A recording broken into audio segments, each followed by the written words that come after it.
Hello everyone, I hope you're all doing well and taking care, and welcome to this brand new Doctor Who video. So today I'm here to review Doctor Who Flux Series 13 alongside Go Doctor who I've obviously done quite a lot of videos with now. So before we get into it, I'll let Go Doctor Who introduce himself and tell him a bit about himself. So yeah, go ahead.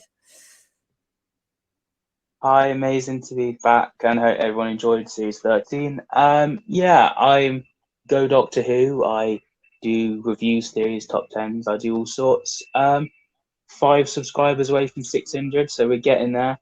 And plenty more videos to come, I guess. I also do TikTok, and I do a few Marvel and Doctor Who videos on there as well as Geeks Assemble. So yeah.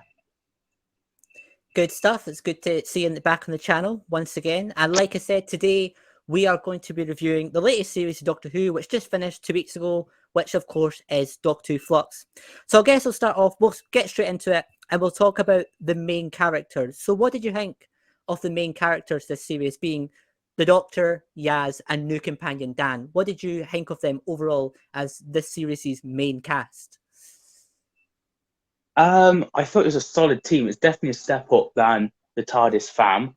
And interestingly, 13 didn't think of a new structured name for this side. That was just let's go as a friend group. I think Yaz's character development has grown more off screen, which is very interesting. I've seen that done differently before because in like comics and stuff, we've seen characters grow. Like 12 has a problem with his character growing differently from series 8 to 9, 9 to 10. And the comics have kind of worked his character growth. Whereas there hasn't been any comics to do that for Yaz because there hasn't been that many comics. And Big Finish isn't allowed to do any stuff until the era is finished. So we can't really see the off screen growth that well. But when she is in this series, it's really worked quite well. Looks like she's getting on the Doctor's nerves a bit, which is interesting and a different play to go down. And I bloody love Dan. I think Dan's incredible. Carbonista and Draco are brilliant as well. And yeah, I think 13's best performance. Yeah, I completely agree. I think in terms of the 13th Doctor, I think this is easily Jodie Whittaker's best performance yet. She has lots of doctory moments, such as the end of the Village of the Angels, and also I think even in the finale, which we'll talk about later, I do think Jodie Whittaker gives a really good performance in that episode, especially when the Serpent is like investigating her and stuff like that. I think Yaz, this is her best series yet. It feels like a step up from series 11 and series 12. It feels like she's an actual companion this time around. And I think Dan as well. Dan is probably my favourite companion from this era now because he's just really likeable. He's really down to earth. His comedy is top gold, in my opinion. And yeah, they're just a really likeable TARDIS team. My only issue would be it does feel like the Doctor didn't spend much time with her companions at all this series, especially with Dan. It really felt like Dan and the Doctor hasn't spent much time together, which is a bit weird. I think one of the best things about Doctor Who is the relationship between the Doctor and their companions. So I do wish the Doctor spent more time with her companions this series. But apart from that, I think this has been a big step up from series 11 and series 12. Yeah, like the characters from series 11, 12, like sometimes their conversations didn't feel like it would happen in real life. Whereas, I don't know, like, I guess you wouldn't because it's extreme situations. But in this series, like, Carbonist and Dan's chemistry, I love them. Every time they're in the same room, I'm like, oh, here we go. And you've also got that with other characters as well. And I feel like the series just feels a lot more like real. I don't know if it's because we're revisiting characters or what, but it just feels like I know where everyone is and I know what their characters are. I don't know if it's because we've kind of been drip fed throughout each episode or what, but I think it's quite works quite well with their characters. Yeah, because I feel in series 11 and series 12, especially the guest characters, they did feel like, I guess, very lackluster because they were only there for one episode and the way they were written didn't really connect with them that well. But this series, we'll talk about the next time, which would be guest characters. What do you think of the guest characters that we've had this series? That would be Jacob, Bell, Carvanista, Professor Jacko, etc. What did you think of it this series? Do you think it was a step up from series Oh, 11 and series 12? um, it's a step up, but I am a bit negative on certain things as well, though. I really don't see the point of Bell and Vinda. Like, I get every time there's a big Game of Thrones actor or there's any Game of Thrones actor, the show tries to make it a big thing, like Maisie Williams and stuff, and it just never really works for me. I'm just like Vinda's. He said in the interviews, like, I hope I'm as good as River Song or Captain Jack to the fans. I'm just like, okay, cool, going into it, and then watching the series, I'm like, how could you even be on that level? Like, I haven't seen you do much other than trying to find Bell in my eyes. Whereas I loved Draco. I thought he was used to his best abilities, and it made me sad when he died, and just showed how much I cared for him. And he was only in 3 episodes, so that was cool. I think it has high moments and they have low moments. I think they dealt with the historic characters really well. Like, I've forgotten her name, but she did help both sides of the war, and that was shown in the second episode with the Sontarans. I don't know her Is that name, but yeah. Mary Seacole, I think? Yeah, she was doing really well. Even though it's a sci-fi setting, it really showed her historic character. I think Chris Chibnall really has a hand with the historic characters. So there's guest stars that I think really worked. The Pirates Caribbean dude, Draco, really well done. I think it's a shame we're not going to see him in a pirate episode because obviously Pirates Caribbean. But like, yeah, I mean, perfect. yeah, that's what I think anyway. I think for me, in terms of guest characters, I would agree. It feels like a big step up from series 11 and 12. I liked Professor Jarko. I thought he was really good. I liked his death in the finale. I think that was earned. It worked well. I liked Claire as well. I thought she was pretty good in this series. I I agree though with Jacob and Belle, because I really felt that those characters, it felt like the series was leading them up to be something big. Like they kept randomly appearing, but then in the end, it was just a random love story. Which, yeah, fair enough, you can do that in Doctor Who, but I just felt the way they were written, it felt like they were building up to something, and then in the end, Vin, there wasn't any payoff really. It just kind of ended, and that was it. It's a bit like, oh, okay, then that's a bit lackluster. Vinda should have a confrontation with that other dude. I don't know his name, who hates Kate Stewart for some reason. I don't know his name. Who went through unit's history. Yeah, because they did that. They did it in the end of the finale between Finder and the Grand Serpent, but it wasn't really the main plot point until the very last minute, and then they got like only a few minutes screen time together. So yeah, I agree. Like they could have done a lot more with Finder and Bell. It felt very lackluster, and obviously there was the theory that they were going to be the Doctor parents. They didn't do that, and yeah, like fair enough. You just want to do a random love story. Nothing wrong with that, but it just felt the way it was written. It was building up towards something, but a reveal never happened, and it just felt very lackluster as a result, unfortunately. Yeah, that just feels like with that guy who went through units past, nothing really got resolved. Vindas and Bell, they finally got together on their last ever episode. Like they were gonna get close in episode 5. It just felt like, okay, cool, but like I was expecting more or wanted the build up as such. But yeah, I think there was other characters that obviously did well, like Carvanista. I wouldn't have expected. We were just making jokes at the beginning, saying Chewbacca did it, Doctor Who, but now we remember Carvanista.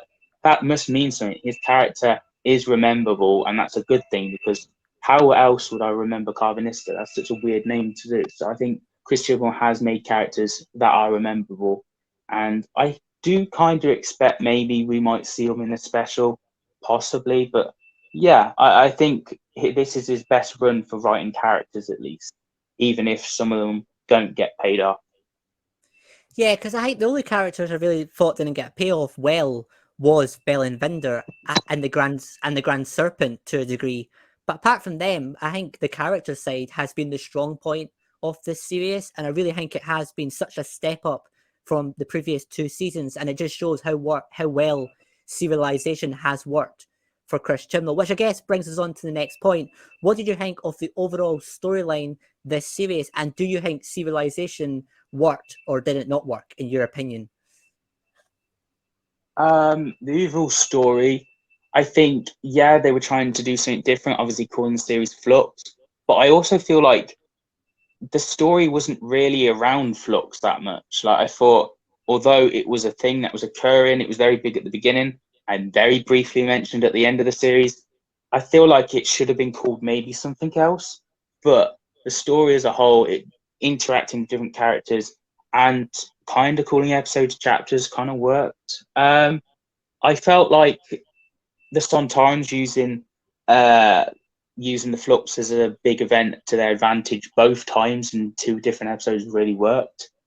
It really gave us an excuse to explore the Liverpool character who went through the tunnels and a historic character through the Sometime War. So it did, the structure of the story did work.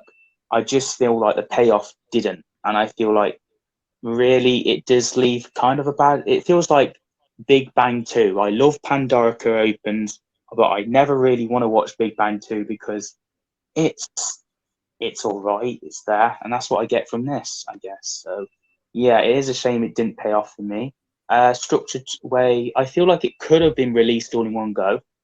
I do kind of believe like it could have done that, like, and it would have worked. But it's nice to have Doctor every week because I would be missing it. It's like Christmas, I'm missing that because Yeah. it's not on. But yeah, I would say I'm completely on the same boat as you. I think this series, it was very ambitious, and I do think Civilization worked in favour of the characters. But I feel, and I said this before the series even started, the biggest problem with Civilization is the finales, because the finales have to be on point. They have to be a good payoff. And in my opinion, unfortunately, The Vanquishers was a very disappointing finale. And I feel the biggest problem is it feels like the series was mostly focused on the Timeless Child storyline rather than the Flux. And then with the finale focusing mostly all on the Flux and forgetting the Timeless Child, it felt very odd. It felt very uneven. And then I think in the end, the series for me feels incomplete because the Timeless Child storyline is still incomplete, if that makes sense. So I feel in terms of the one storyline, the problem is it feels too connected to the Timeless Child. And then because it's kind of left incomplete, it makes the series feel incomplete, if that makes sense. yeah, like it's focused on Time's Child and it's focused on the Flux, and it's expecting to wrap everything. You expect a series if it's got these 6 chapters to wrap everything up, but now it's like, oh, stay tuned for the specials to learn out more. But like, you should have just wrapped it up in one series in a way. Like you can have some plots leading, like the TARDIS being dying or whatever. That can be wrapped up in another scenario because that's interesting. That keeps you intrigued. But stuff as such as you've got the fob watch now, and you decide to leave it for another writer, or you decide to leave it for another time, it just feels frustrating because you're just like it's there, and there's no means for you not to open it, sort of thing. So yeah, it is a shame, I guess. But Yeah, yeah, yeah, I because don't know. most It's an iffy one. Yeah, because most of the series is just teasing the Doctor's memories. Like once upon a time, it's obviously teasing what happened with Joe Martin's Doctor, and then there's lots of other mentions as well throughout the series. And then we get to the finale, and it feels like the natural step is for the Doctor to get memories back, but they just kind of tease it. They show us that house and tease the Doctor's memories. It's like, but now we've got to wait probably a year until the centenary special, if at all, we're going to get the Doctor's memories. And I just think the effect is it makes the series feel incomplete because we haven't really moved any step forward. All we know now is who the division are. That's pretty much it, really. Like we're kind of in the same step that we were at the end of series 12. Yeah, I shouted at the TV. I was watching it, and he was destroying the memories of the house, and I was like, "No!" And I swore, and I was just like, "Oh, we literally just see the memories of the Doctor get wiped, so we don't even get to see it." I was like, I was so frustrated, but I'm so glad that obviously he brought them back. But like, it was just like, I don't know, we haven't opened or unlocked one memory. It's like it's frustrating. But yeah, I mean they did try their best to explain what division is, but there still is answers out there. Like, why did the Doctor even get involved and stuff like that? Like there's stuff out there that we're just gonna have to leave to Big Finish, I think. But yeah, I don't know. I hope the Master somehow gets to Fobwatch in some weird way and forces the memories on her because we should get glimpses. And I also heard, like, I've seen Confused Adipose do an interview with the guy who played Passenger, is it? and Yeah, he said that he didn't see the Roof Doctor. Now that's interesting because obviously she only played a little part in this series. Maybe she filmed that little part for this episode, but was filming more for the specials, maybe. So that's why he didn't see her in person. So I feel like Roof will be back. Yeah. because I think it's really unfair as well on Joe Martin, because I was pretty convinced she would have a big part of this series. I was kind of hoping she would get a whole episode just focusing on her past. But obviously, we saw maybe about 5 minutes, if even that, screen time of her in Once Upon a Time. And it does feel like Joe Martin's going to come back in the centenary special, but I still think they should have just focused Series 13 on the Timeless Child. They were doing that anyway. They were teasing us all series. And it just feels a bit unfair after waiting a year and a half to find out Series 13. Now we have to wait another year just to maybe get answers to the Timeless Child. It just feels very frustrating as a Doctor Who fan. Yeah, and especially like I don't want to like gloat or anything, but like I've met Joe Martin this year, and I asked her, "Oh, I wish you could return stuff." She said, "Oh, I couldn't tell," but like she had that smile, she had that like I know more than you sort of thing of I felt when I met her, and I feel like she will be returning. She's just not allowed to say. But I also feel like there should be more. Like we all gave her a round of applause when she came to a photo shoot. She's loving the fans, she's investing, and she's spending time with them, and she's just brilliant actor. I feel she's doing Hobie City, and that's meant to be ending or something. So she has got like a vacancy. Like I feel like we should use her in some other way going forward because there is potential there, and she seems to love the fans. So it is a shame, really. We I, need I more. think I think I don't know if we'll do it, but I think a TV spin-off would definitely work. I know that you could argue it's too similar to the main series, but I think if you focused it on the division, that would let them, show the Timeless Child properly. It lets us get more Joe Martin. I think people would watch a spin-off with Joe Martin. And I think, if Russell T Davies wants to do spin-offs, I don't think he should write it off completely. I think, there's potential there. Joe Martin would do it. And I think, we can hope. I don't think it'll happen. I think Big Finish will be the ones to do it. But I would love to see a TV spin-off with Joe Martin. I would absolutely love that. Yeah, it just feels like it could have been so much more, but I feel like I'm glad we got her either way. But like, it doesn't feel like she was in this series. I know she was in it for like 30 seconds, but really, we haven't seen her since series 12. And I feel like have her in Jodie's last story. Hopefully, it doesn't overshadow Jodie, and that's my worry. But I feel like she should be there in some aspects, even if we're not going to get that much of her. I hope Russell maybe decides, oh, she's a great character. Let's have fun with her one day or something like that. I hope that's one thing he takes from Chris Chibnall's era. I hope. But yeah. Hopefully what will happen if Jodie's not at the 60th anniversary, whatever they do, hopefully Joe Martin will be in it instead, because Jodie might want to do other projects since she's just left Doctor Who. But I think Joe Martin, having her on the 60th anniversary, I think it's likely to happen. I hope so anyway. I think she deserves to be in it since she's had a lack of screen time, along with Paul McGann as well. Yeah, and I hope. Yeah, I hope because obviously, if she met up with Dave Tennant, Matt Smith would be like, "Who are you? I'm you from the past." I hope that doesn't get mentioned. I hope she's just like, "Oh, she's the Doctor." Oh, you somehow escaped Trenzalor's death, sort of thing. She's the Doctor. I hope we don't just. I don't hope she doesn't have baggage. I hope she just goes straight in as one of the Doctors. She doesn't have to reveal certain past things or something like that. I hope she just blunders in like all the other Doctors. We know who she is, kind of. Let's see the fun interaction, like the War Doctor in a way. But yeah. Yeah, same. Don't like drag everything down. Just keep the flow going. But what did you think? If we go back to the storyline for series 13, what did you think of the Flux stuff? So taking the Timeless Child away from it, we've shared our thoughts on that. But what did you think of all the Flux stuff anyway? Everything else and how it was wrapped up in the finale. So basically, the Doctor's adopted mom basically created the Flux to wipe the universe out because the Doctor. Yeah, it's there. She's basically a scientist that thinks, oh, this experiment's not working. Let's just wipe it. I guess it's okay, but it's just like we saw planets and people die, and I thought that was really cool. We saw certain species get destroyed.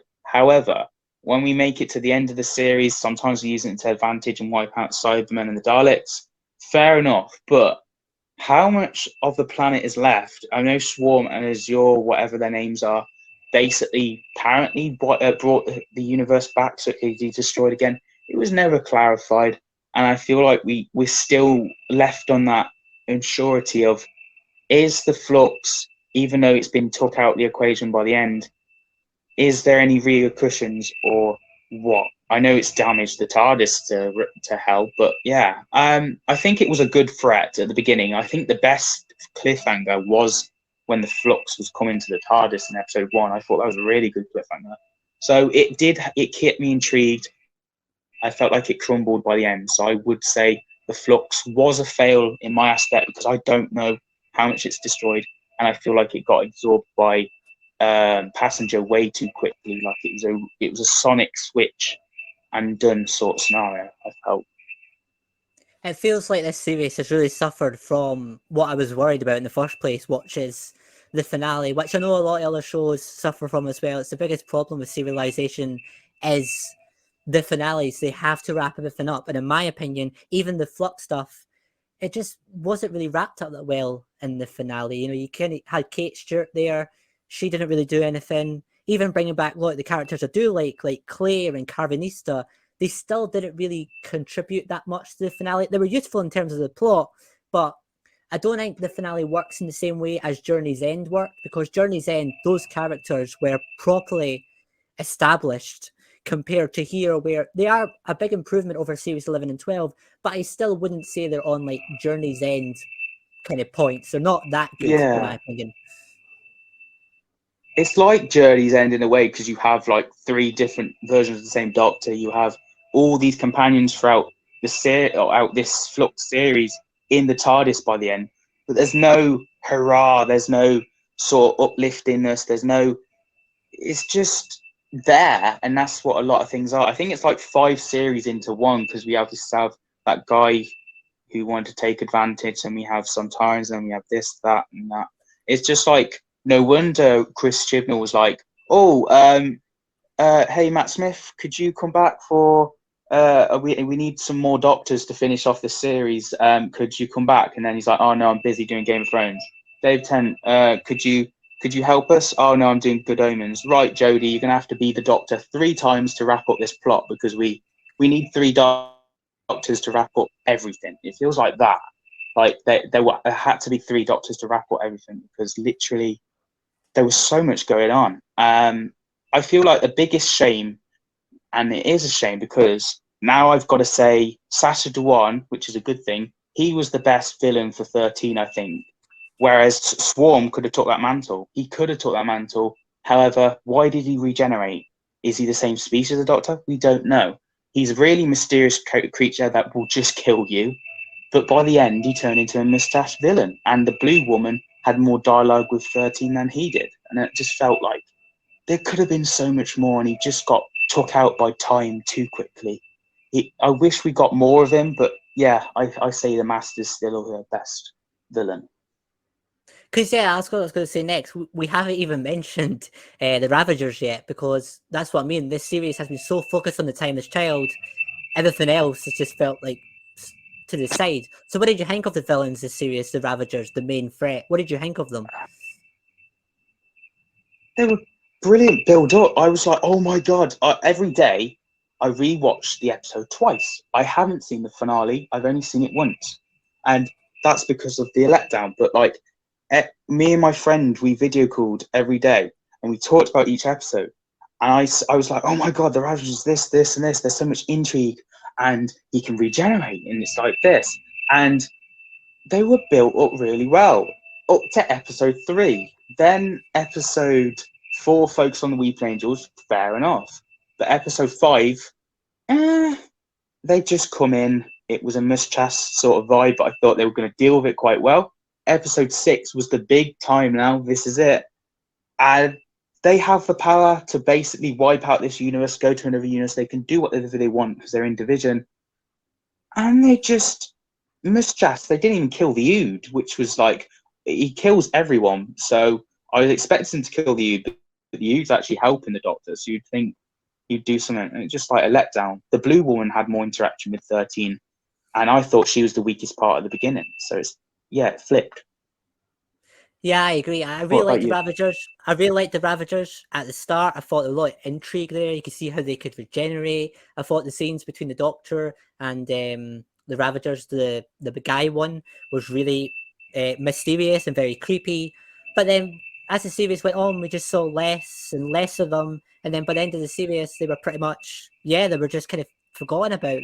Did get a good scene in the finale between the Zur and the Doctor. I did like that scene, but apart from that, they were kind of defeated easily, and that's it. They didn't really go anywhere. We didn't really find out much about the conflict with Joe Martin's Doctor, and that's it. We just presume we're not going to see them again. Maybe next year in a special, but it does seem unlikely. It seems like that is the Ravagers pretty much done with. He's the Doctor's biggest enemy from the past, yet she can't remember him. So what's the point? Surely you would want her to remember you so you could torture her and know why. Because right now you're just some guy she fought and she can't remember. You know, you're just a classic villain that was really bad and maybe forgotten of sort of thing. You know, I don't know. And it just felt like surely if you're this big arch enemy, you'd want her to remember you so you could really show how much she's hurt you or whatever, so you could really show, I'm going to destroy you now. This is what you did to me. Instead, it's just like, I'm going to destroy you now, Doctor, but you don't know who I am. Okay, cool. I don't know. Yeah, I hope the Ravagers come back, but it does seem very unlikely. But moving on from that, what would you say is your favourite and least favourite episode from the series and why? So what would be your favourite and least favourite?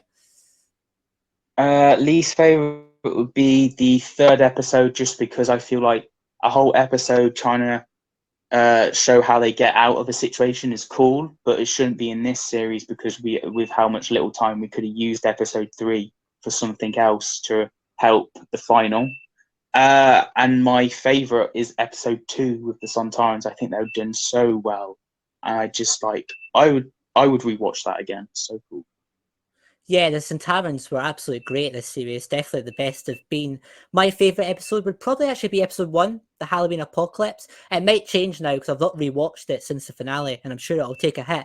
But I thought episode 1, a lot of fun. I loved Dan's introduction. There was a lot going on, but I thought it worked really well, and we got the introduction to the Ravagers and the Flux. Episode 1 was really enjoyable. And my least favourite episode would probably be easily the finale, because the finale, in my opinion, was just such a letdown. So yeah, my least favorite episode would definitely have to be the Ravagers. I mean the Vanquishers, which was a huge shame in my opinion. Yeah. What do you think? Do you think that's the last we will see of the division? Because right now, obviously, the Ude's the only thing left. So do you think that's it now? We've kind of gone as far as we can go with that sort of plot.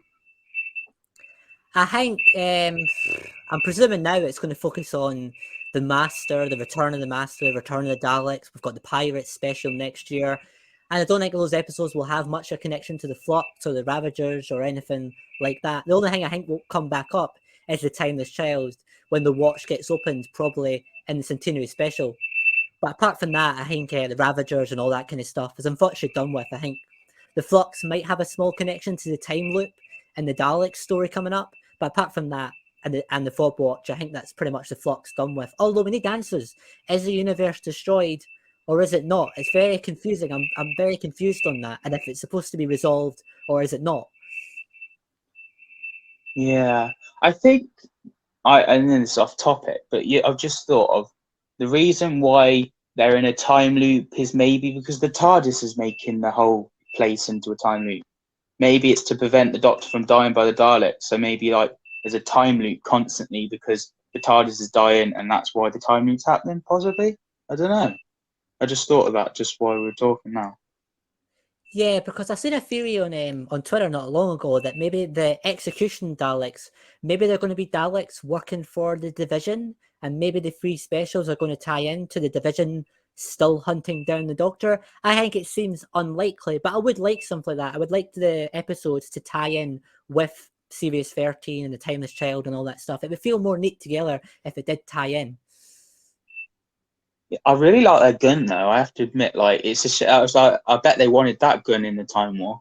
That was a really cool gun. It's like a machine gun sort of thing. It's like, so yeah, that was cool. I guess on that note, it's a good crossover to talk about Eve of the Daleks. So obviously, we have the upcoming festive special. It's coming in just under 2 weeks. What are you thinking? Are you excited for the upcoming New Year's Day special? Uh, I was, and then I saw the trailer, and I was really excited. But I have to admit, my emotions have dwindled. I'm kind of like, yeah. I'm also a bit, oh, Doctor Who's not on at Christmas because it feels like this episode kind of fits Christmas. I don't know why from the trailer, but yeah, the two characters that are in it are apparently meant to be a love story, and I think it might work better than Dan and Vinder's love story. But I feel like no one's going to die because the time loop. You're going to get exterminated, but you're going to get brought back. I think that is going to be a constant thing. But I think it's going to be interesting. Add like what's a story where it's like closed off into only one room? It's like midnight sort of thing. I think it's going to be Yeah. like that in this like place.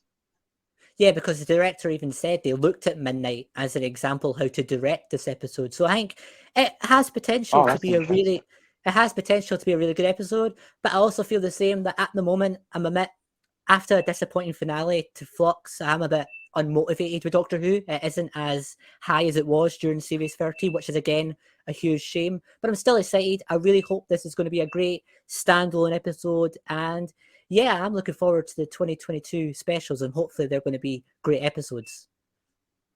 Yeah, I hope we get. I hope the final special is like an hour and a half long. I hope the pirate one's really cool. Whoever they're going to face off, because obviously the last time we had pirates was the Black Spot, which I actually like. A lot of people don't like, but I don't mind that episode. And then the Dalek one. Yeah. Yeah, because another thing, Islinger B, I guess how you say her names in the Dalek special. She's a really good actress. I really like her, so she's a good actress. She's got quite a good guest list for the festive special. But I also agree it should be on Christmas. I'm really Christmas just doesn't feel the same without Doctor Who at all. And maybe it's just because we're all used to Doctor Who being on Christmas Day. But I really hope Russell T Davies brings it back because I feel Doctor Who belongs on that prime Christmas Day slot rather than New Year. I don't mind it on New Year. It's just Christmas doesn't feel the same, especially the older you get without Doctor Who. Yeah, I think the worst case scenario for us all thing, if you can't get a series, I'd rather the 60th, then the new Doctor in a Christmas special, and then best of both worlds, possibly a New Year's Day special, and then we can get a series later on in next year, 2024, something like we could have maybe 3 specials towards the end of the year. That would be cool. But yeah, I don't know. It just feels like we're kind of missing that Christmas vibe. And it's fair enough if Chris doesn't want to write it, but there's so many writers out there. You could just get someone to write it, I guess, someone else. But yeah, it's a shame. So overall, how would you summarise Doctor Who Flux Series 13 and what would you rate it out of 10? And do you want Civilization to continue under RTD2 or should it go back to the standalone stories format with an overarching arc throughout? What do you think? So I thought of the series overall was a great start, and the build up, and then the last hurdle, it just collapsed on its face a bit. But I feel like it had the strongest cast. I feel like it had the strongest motive and very interesting villains. I don't think we had one bad villain in this. And yeah, it was so good. It just shame it fell on its face at the end. I also feel like the series format, I would be interested to see it again, but I also feel like I miss individual episodes. Maybe the specials might do that for me. So I would hope Russell could do more individual and then come back to a serial episode, maybe. Ranking out of 10, I would say it's pushing to a generous 8 to a 7.5. So I'm going to go 7.5. I'm going to go 7.5. Yeah. I'm pretty much in a similar boat. So I thought this series was very ambitious. I appreciate that they obviously made it during COVID and it was obviously a very tough time. So I appreciate the cast and crew all got together and got it done. I think that's a very good thing to do. So I appreciate that. And I think, it was very ambitious. It was a different series. I think Civilization worked better in terms of the characters. And I thought the story was really good. It was a very strong series. until the finale. Unfortunately, it suffers from what a lot of shows suffer from, which is at the last moment, the finale just wasn't good enough and it kind of fell apart, which is a huge shame. But overall, I did enjoy the first 5 episodes. I loved the character element of it. It's a big improvement over Series 11 and Series 12. And I'd probably give it a 6 out of 10 because the finale really did hammer my enjoyment of the series. But hopefully, the specials next year will wrap it up further and it will be upgraded in future rankings, hopefully. Yeah, I also want to say, like, you know what? I'm going to praise Chris Chibnall. He did really well. I think he only had one writer with him, and you know what? I'm going to praise him for it. Like, he may have messed up with the last bit, but I think this is the best his writing's ever got. I'm intrigued to see where he goes next because he really has done well, and he gets treated like crap by the fans quite a lot. So I'm going to say well done to Chris Chibnall because I'm bad at that as well. I do rant at Chris Chibnall quite a lot, and I just want to say, like, I've loved Carvanista, I've loved Draco, and he's made characters that I was sad where they ended and stuff like that, and I just feel like he's made me care about the show, and I haven't cared since series 10, possibly even series like 8 vibes. So yeah. Yeah, I completely agree. I think I have been disappointed by the finale. I'm not going to lie. But at the same time, I appreciate they made the series during COVID. I do think Chris overall done a great job with the characters, and I did enjoy the first 5 episodes. So yeah, I think he deserves a lot of credit. He doesn't deserve any of the hate, the harmful hate he gets online. That's just completely out of order. I think, yeah, I did enjoy the finale. I do think it fell apart at the last moment, but a lot of Civilization shows suffer that same issue. They build up so much and they just can't resolve it in the finale. So it's not a Doctor Who problem.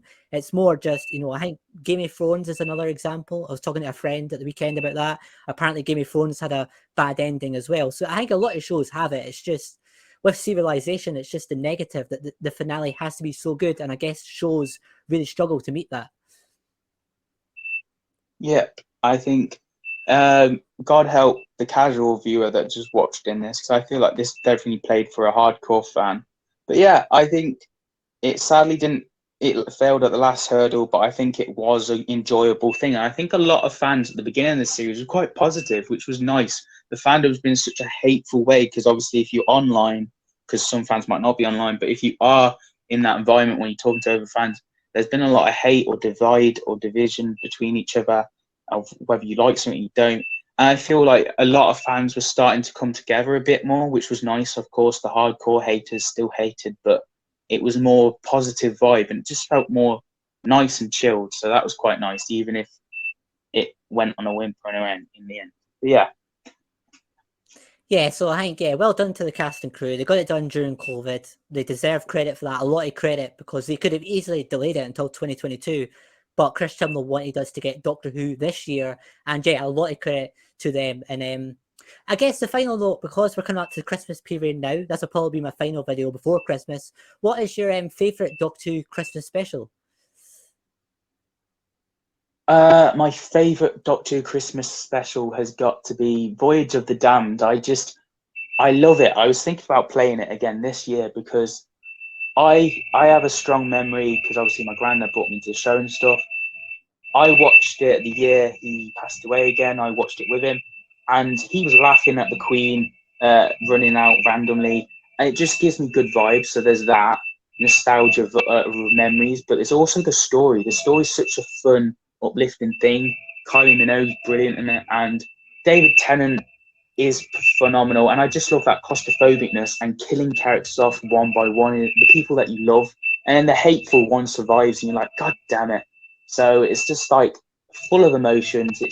It's got that Christmas vibe, and you get a cheeky glimpse of Bernard Cribbin. So why not? Love it. Yeah, I love Voyage of the Damned. It's definitely I remember watching it as well when I was growing up. It was a really good episode, especially with Kylie Minogue in it. My favourite Christmas special, probably controversial, but it would probably be Time of the Doctor. I know that episode's not perfect. It definitely has a lot of flaws, but I just think it works so well for Matt Smith's final story. I love Clara in the episode. I love the Christmas theme around it. I also like the answers we get to the Matt Smith era arc and all that kind of stuff. It is flawed, but I love the regeneration. I love Matt Smith's performance, and for me, Time of the Doctor is an underrated episode of Doctor Who, in my opinion. Although I agree, it's definitely not perfect.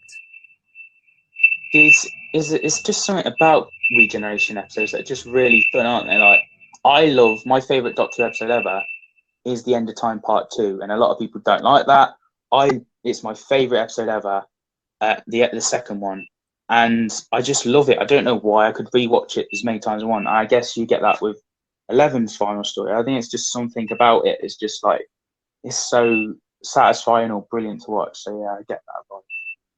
I just hope in the future, as I said earlier, I hope the Christmas specials come back because it really feels like Christmas. I know the BBC One schedule gets heavily criticised these days for their programming, so hopefully that'll push the BBC to ask Russell if he wants to bring the Christmas specials back, and then hopefully they'll be back either next year in 2022 with a bit of a push. It's unlikely, but you never know, or likely in 2023 we'll get another Christmas Day special of Doctor Who. Hopefully, I hope they come back.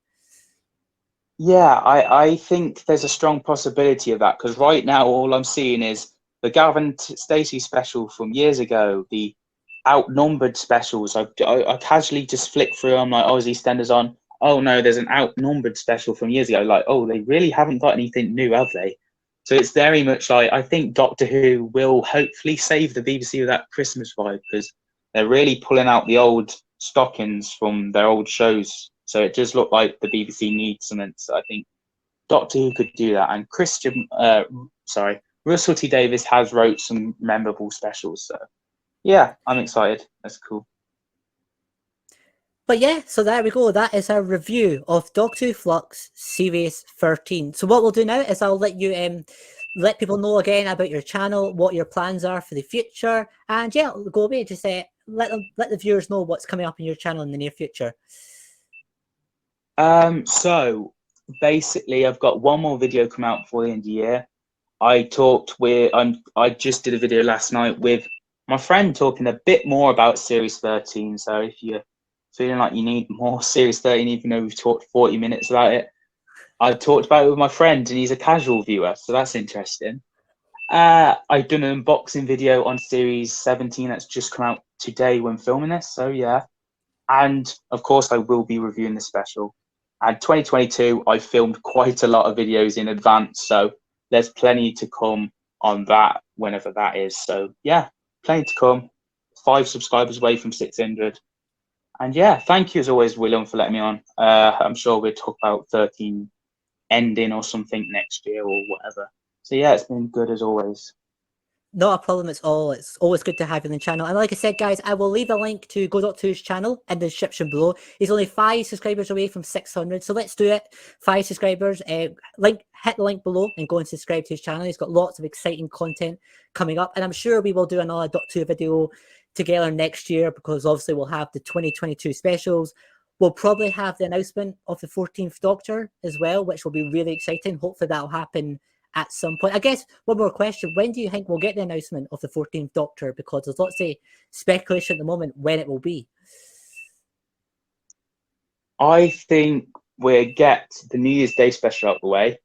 And I think it could possibly just be round about when's there a big event? Is there like a Wembley tennis match, something like that? Because they tend to do it then. I think they might do it around about April, summer. There's the Winter Olympics, I think, in February. Something's on in February. So if that goes ahead, maybe they'll do it during that. That's the first biggest sport event of next year. Yeah, why not? I think maybe February, April time, maximum by the summer, because they'll want to start filming possibly by then. I also have an inkling David Tennant finished Good Omens around about this time in the summer. So 60th, potentially, if he dyes his hair from red back to his normal colour, we could get Multi-Doctor filming by the summer. So I'm saying, yeah, they have hopefully something planned by the summer, possibly. Yeah. But yeah, that's my thought. The latest rumours, and this is just rumours that I've read, is that filming is going to start in May. So if that's true, then that probably means we're going to get the next Doctor announcement January or February, because if it's May, it's really not that long ago, 6 months. So but that's just a rumour. I have no idea if that's true or not. Yeah, so many rumours, but the future is definitely looking bright for the show. So. But yeah, thank you as always for coming on the channel. I hope yourself and all the viewers have a good Christmas, because this will probably be my last video now before Christmas. But I hope everyone has a good Christmas, whatever he's got up to. And obviously we'll have Eve of the Daleks coming on New Year's Day, so hopefully that'll be quite good as well. But yeah, thanks as always for coming on the channel. No worries, and thank you as always. Hope everyone has a good Christmas. Bye. But no worries, thanks all for watching, and yeah, we'll see you all in the next video. Have a good Christmas. See you later.